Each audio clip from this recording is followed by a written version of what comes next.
जय हिंद साथियों, स्वागत है आप सभी का आपके अपने YouTube channel Ramraj GS point पे। जैसा कि मैं आपको बता दूं कि हमारे द्वारा लगातार मध्य प्रदेश पुलिस या रेलवे को लेकर जो भी स्टूडेंट तैयारी कर रहा है उसके लिए बहुत इंपॉर्टेंट टॉपिक पर वीडियो अपलोड किए जा रहे हैं।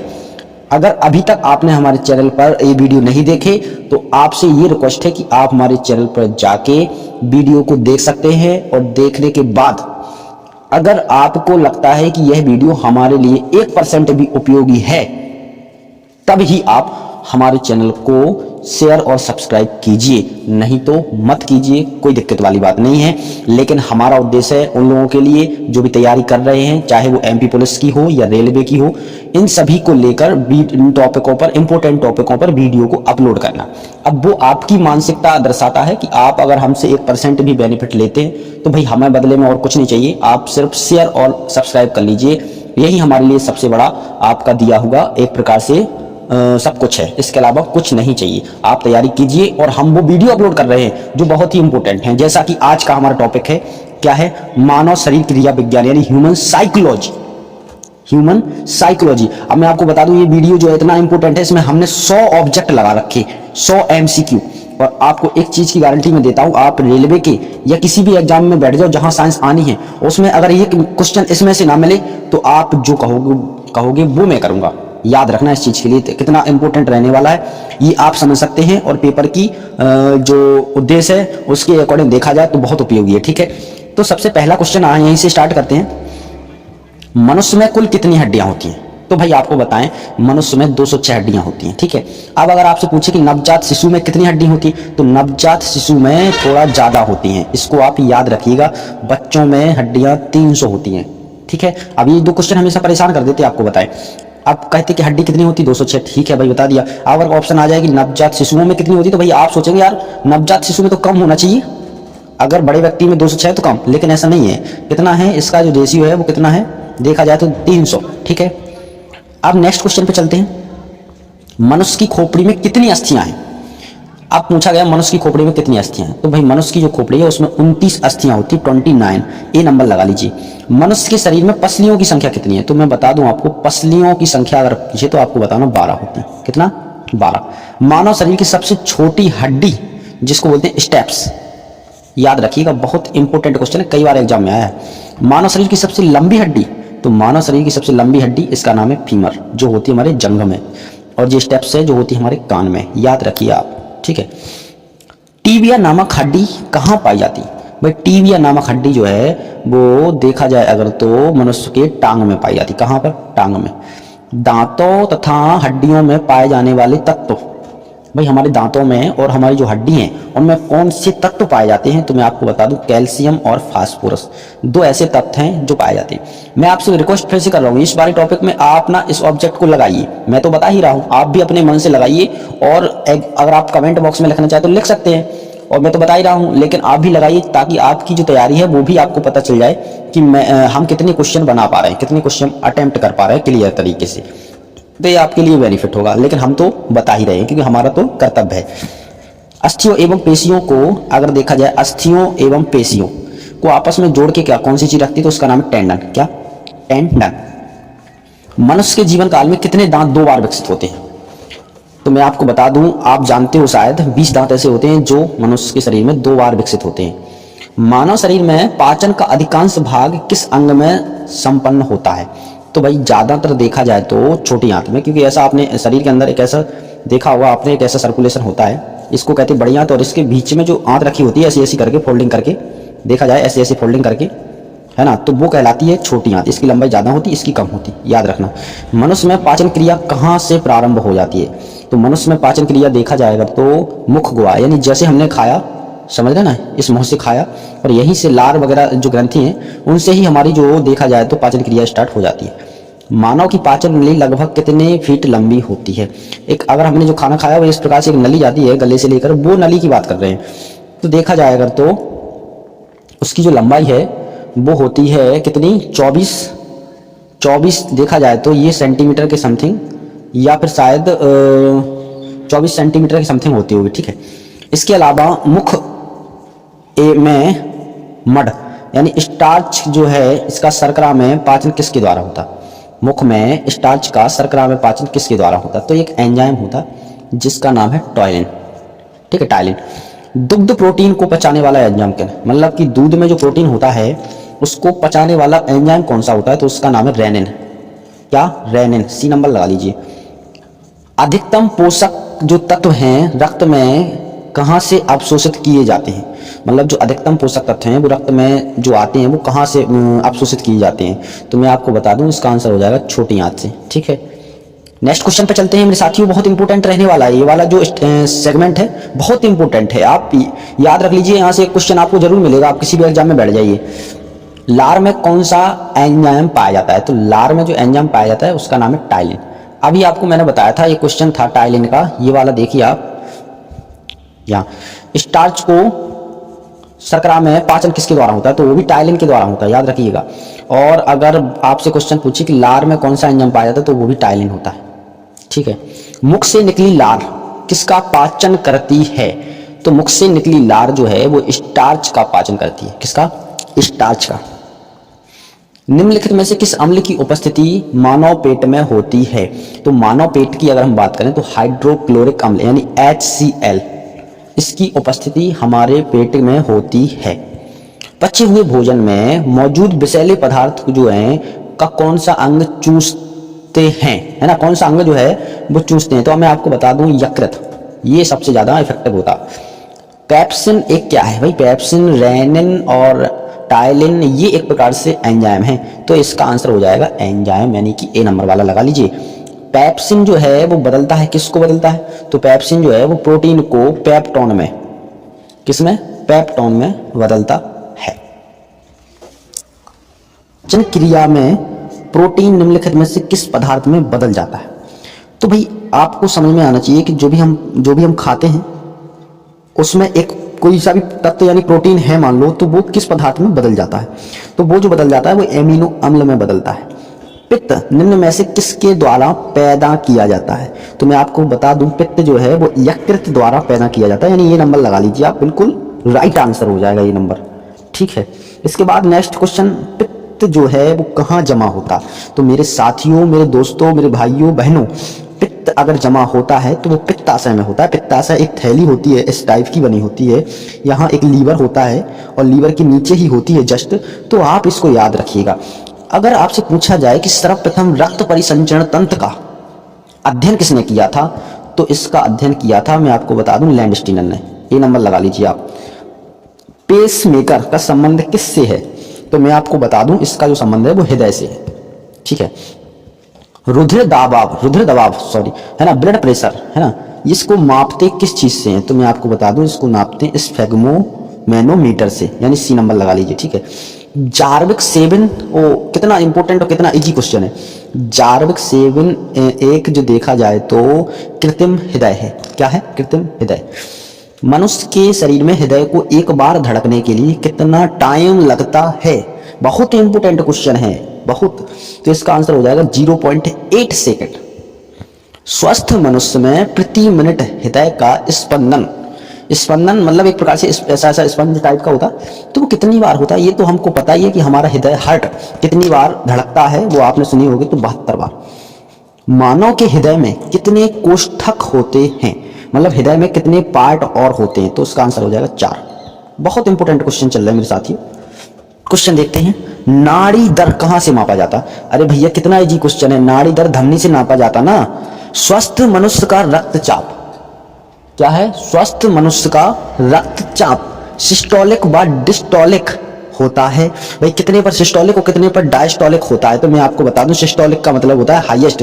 तो मनुष्य का जो ब्लड प्रेशर है, रक्तदाब है, वो 120 mm हाईएस्ट होना चाहिए। और अगर पूछे डायस्टोलिक मतलब कि लोएस्ट सबसे, तो 80 mm जो है वो सबसे कम होना चाहिए। इससे कम होगा तो ब्लड प्रेशर लो हो जाएगा, इससे ज्यादा होगा तो ब्लड प्रेशर हाई हो जाएगा, है ना। तो दो प्रकार की शिकायतें कॉमनली होती हैं आज के समय में।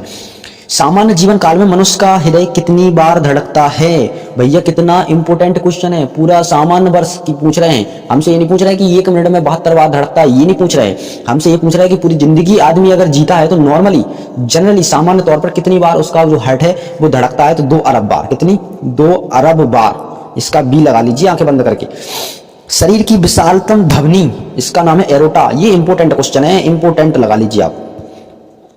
स्वस्थ मनुष्य के शरीर में रक्त की कुल मात्रा कितनी होती है? तो जितना आदमी का वजन, उसका 7% रक्त होना चाहिए। अगर इससे कम है तो समझ जाओ उसमें खून की कमी है।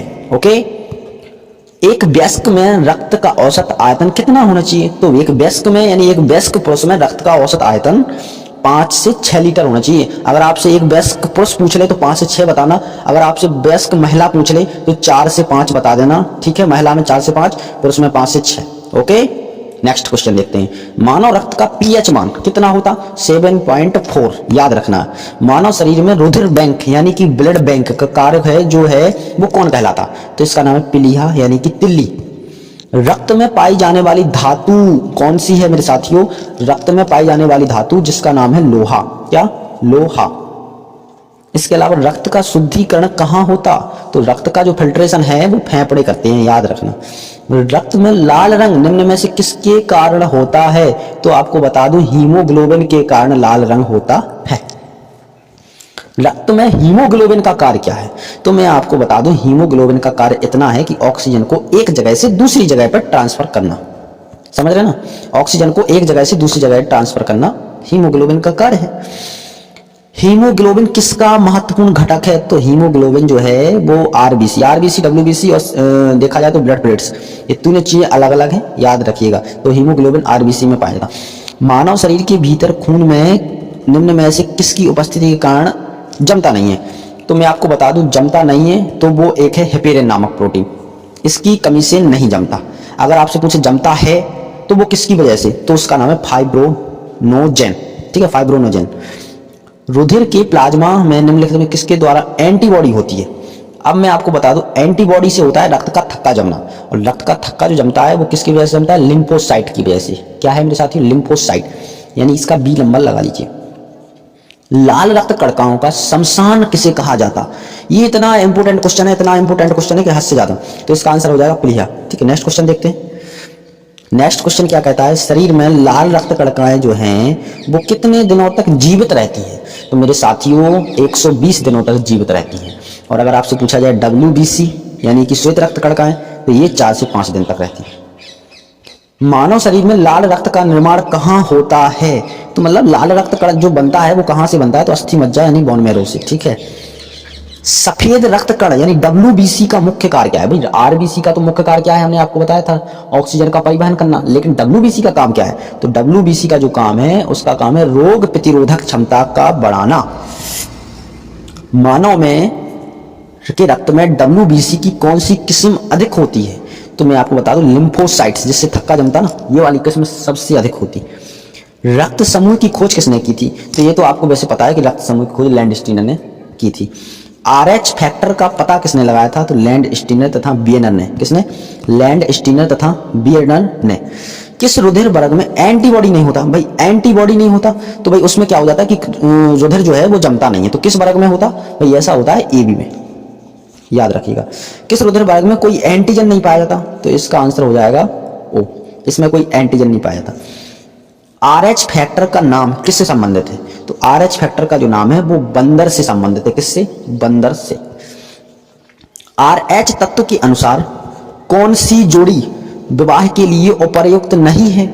मतलब कि ऐसी जोड़ी जिसका जो RH फैक्टर है अगर ऐसा होता है तो वो शादी के लिए उपयुक्त नहीं है। ठीक है, तो भाई ऐसी कौन सी जोड़ी हो सकती है? तो इसका आंसर हमारे हिसाब से होना चाहिए RH प्लस और RH माइनस, यानी RH फैक्टर पॉजिटिव और नेगेटिव नहीं होना चाहिए। RH नेगेटिव प्लस और RH ए सही है और ए भी सही है और ए भी सही है, यानी कि कौन सी नहीं होना चाहिए? ए नंबर का। ठीक है, याद रखिएगा।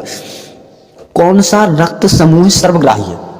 सर्वग्राही की बात की मतलब कि सबसे जो है वो रक्त ले सकता है। तो भाई ले सकता है तो आपको पता होना चाहिए AB। अगर आपसे पूछे सर्व से ज्यादा रक्त देश कौन सकता है, मतलब सर्वदाता, तो वो है O। मस्तिष्क के किस भाग में भूख लगने व भोजन की तृप्ति की अनुभूति कराने के केंद्र स्थित होते हैं? मतलब कि अगर हमें भूख लगती है तो हमारे मन में वो कौन सी ग्रंथि है जिससे हमें पता संकेत मिलते हैं? तो मैं आपको बता दूं, इतना इजी क्वेश्चन है। हाइपोथैलेमस एक ग्रंथि है जो मस्तिष्क में पाई जाती है।